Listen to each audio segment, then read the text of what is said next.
Hi friends, welcome back to our channel. இன்னைக்கு வீடியோவில் நம்ம ஒரு சூப்பரான ஒரு கரம் மசாலா நான்வெஜ் ரெசிபிக்கு ஒரு கரம் மசாலா பார்க்கலாம். அதே மாதிரி இட்லி, அதே மாதிரி ஒரு நான்வெஜ் குழம்பு பார்க்கலாம். இப்போது ஸ்டவ் ஆன் பண்ணிவிட்டு கடாய் வச்சுட்டு 100 கிராம் தனியா வறுத்து ஒரு பிளேட்டில் கொட்டி வச்சுருக்கிறேன். அதே மாதிரி இது வந்து சோம்பு வந்து 25 கிராம் சேர்த்திருக்கிறேன். இதுவும் நல்லா வறுத்து எடுத்துக்கலாம். ஸ்டவ் வந்து லோ ஃப்ளேம்லேயே வச்சுக்கிட்டு நல்லா பாதமாக வறுத்து எடுத்துக்கணும். இப்போது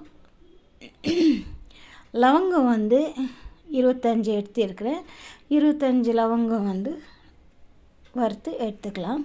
மசாலா ஐட்டம் எல்லாமே தனித்தனியாக வறுத்து ஒரு பிளேட்டில் கொட்டி வச்சுக்கலாம். இந்த கரம் மசாலா பொடி வந்து நம்ம நான்வெஜ் குழம்புக்கு எல்லாத்துக்குமே நம்ம வந்து சேர்த்துக்கலாம். இப்போது சீரகம் வந்து 25 கிராம் எடுத்துருக்கு. அதுவும் உள்ளே சேர்த்துட்டு நல்லா வறுத்து எடுத்துக்கலாம்.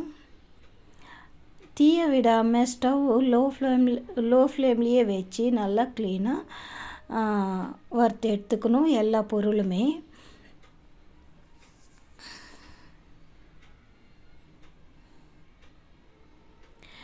அடுத்தது நம்ம மிளகு சேர்த்துக்கலாம். மிளகு வந்து 20 கிராம் சேர்த்திருக்கிறேன். 20 கிராம் மிளகு எடுத்துகிட்டு அதுவும் வறுத்து எடுத்துக்கலாம். இந்த பொடி வந்து நம்ம மட்டன் குழம்புக்கு, மட்டன் ஃப்ரைக்கு, சிக்கன் குழம்பு, சிக்கன் ஃப்ரை, எக் குழம்புக்கு எல்லாத்துக்குமே நம்ம வந்து சேர்த்துக்கலாங்க. எல்லா நான்வெஜ் குழம்புக்கு எல்லாத்துக்குமே சேர்த்துக்கலாம். ஃபிஷ்ஷு தவிர மீதி எல்லாத்துக்குமே நம்ம வந்து சேர்த்துக்கலாம். நான் வந்து இந்த மாதிரி கரம் மசாலா அரைச்சி தான் நான்வெஜ் குழம்பு, சிக்கன் குழம்பாக இருக்கட்டும், சிக்கன் ஃப்ரையாக இருக்கட்டும், மட்டன் குழம்பு, மட்டன் ஃப்ரை, இந்த மாதிரி எல்லா ஐட்டமுக்கும் நான் இந்த பொடி தாங்க யூஸ் பண்ணிகிட்டே இருக்கிறேன்.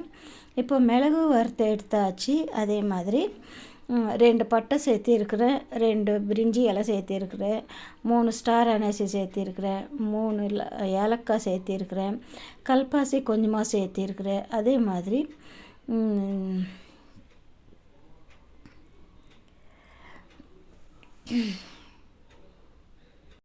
ஜாப்பத்ரி 2 சேர்த்திருக்கிறேன். இது எல்லாமே வறுத்து எடுத்துக்கோங்க. இது கூடவே நம்ம லவங்கம் இது கசகசாவும் சேர்த்து வறுத்து எடுத்துக்கலாம் ஃப்ரெண்ட்ஸ். நான் வந்து இதில் கசகசா சேர்க்கலை, லேட்டாக வறுத்து எடுக்க போகிறேன். அதனால் நீங்கள் இதோடவே சேர்த்து வறுத்து எடுத்துக்கோங்க. 5 காஷ்மீர் மிளகா சேர்த்திருக்கிறேன், 7 காஞ்ச மிளகா சேர்த்திருக்கிறேன்.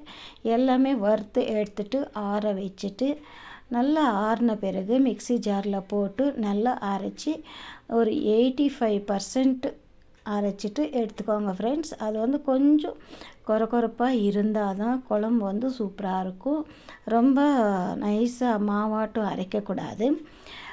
இப்போது ஒரு பக்கம் கரம் மசாலா பொடிக்கு நம்ம ட்ரை ரோஸ்ட் பண்ணி ஆற வச்சு எடுத்து வச்சுருக்கிறேன். இப்போ வந்து நான்வெஜ் குழம்பு செய்யறதுக்கு பேஸ்ட்டுக்காக நம்ம எல்லாமே வதக்கிக்கலாம். அதே கடாயில் நான் வந்து 2 ஸ்பூன் எண்ணெய் சேர்த்துட்டு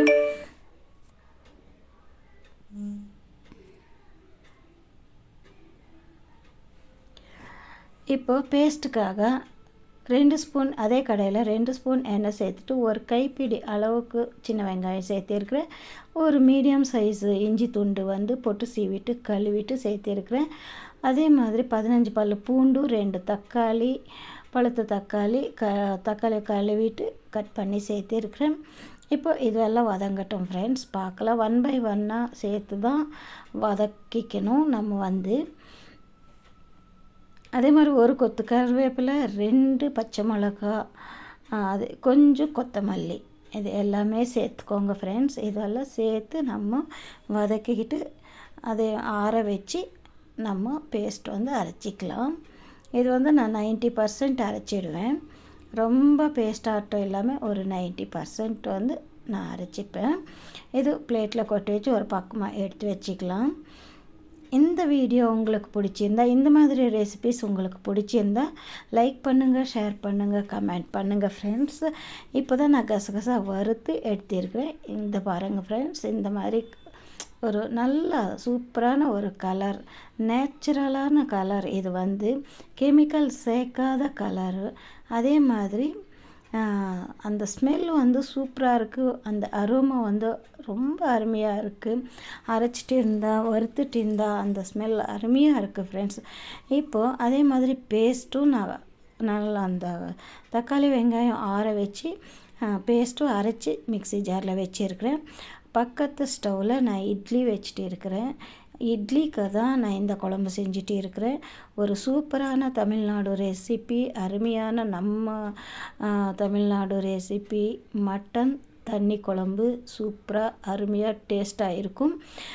இப்போது ஒரு குக்கர் வச்சுட்டு 2 ஸ்பூன் எண்ணெய் சேர்த்துட்டு 1/2 கிலோ மட்டன் வந்து சேர்த்துட்டு மட்டன் வந்து நல்லா உப்பு கொஞ்சம் மஞ்சள் தூள் கொஞ்சம் போட்டு நல்லா 2 வாட்டி கழுவிடுங்க ஃப்ரெண்ட்ஸ். அப்போ தான் கவிச்சி ஸ்மெல் இல்லாமல் இருக்கும். மட்டன் சேர்த்துட்டு 1/2 ஸ்பூன் மஞ்சள் தூள், 1/2 ஸ்பூன்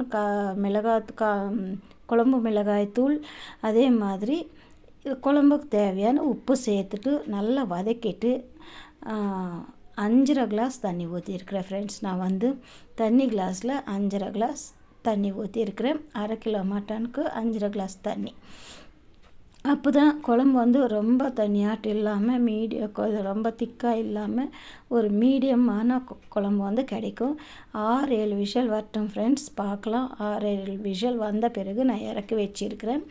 இப்போது தாளிச்சிக்கலாம், குழம்பு வந்து தாளிச்சிக்கலாம். அதே கடாயில் நான் வந்து 1 ஸ்பூன் 1.5 ஸ்பூன் எண்ணெய் சேர்த்துட்டு கடுகு 3 குண்டு மிளகா, காஞ்ச மிளகா, 1 கொத்து கருவேப்பிலை சேர்த்துட்டு அரைச்சி வச்சுருக்கிற பேஸ்ட்டும் சேர்த்துட்டு நல்லா வதக்கிக்கலாம். நல்லா வதக்கிக்கிட்டு இப்போது கரம் மசாலா நம்ம அரைச்சி வச்சுருக்கிற கரம் மசாலா மட்டும்தான் சேர்த்துட்டு இருக்கிறேன். 3 ஸ்பூன் சேர்த்துருக்குறேன் ஃப்ரெண்ட்ஸ்.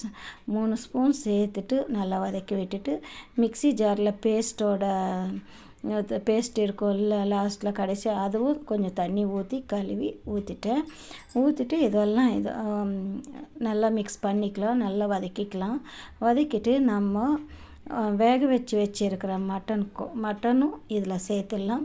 இந்த மாதிரி நல்லா சேர்த்துட்டு எண்ணெய் கொஞ்சம் பிரிஞ்சு வர்ற அளவுக்கு கொஞ்சம் நல்லா டேஸ்ட் பிடிக்கிற அளவுக்கு மசாலா எல்லாமே டேஸ்ட் பிடிக்கிற அளவுக்கு வேக வச்சுக்கணும். வேக வச்சுட்டு லாஸ்ட்டில் கொத்தமல்லி சேர்த்துட்டு நம்ம இறக்கிக்கலாம். அவ்வளோதான் ஃப்ரெண்ட்ஸ், மட்டன் தண்ணி குழம்பு தமிழ்நாடு ஸ்டைல் சூப்பராக ரெடி ஆயிடுச்சு. இந்த தண்ணி குழம்பு வந்து இட்லி, தோசை, சப்பாத்தி, களி, சாதம் எல்லாத்துக்குமே நம்ம வந்து சாப்பிட்லாம். சூப்பராக அருமையாக இருக்கும். இட்லியும் ரெடி ஆயிடுச்சு, கரம் மசாலா பொடியும் சூப்பராக ரெடி ஆயிடுச்சு. அதே மாதிரி மட்டன் தண்ணி குழம்பும் சூப்பராக ரெடி ஆயிடுச்சு. இந்த மாதிரி வீடியோ உங்களுக்கு பிடிச்சிருந்தால் லைக் பண்ணுங்கள், ஷேர் பண்ணுங்கள், கமெண்ட் பண்ணுங்கள் ஃப்ரெண்ட்ஸ். தேங்க்யூ.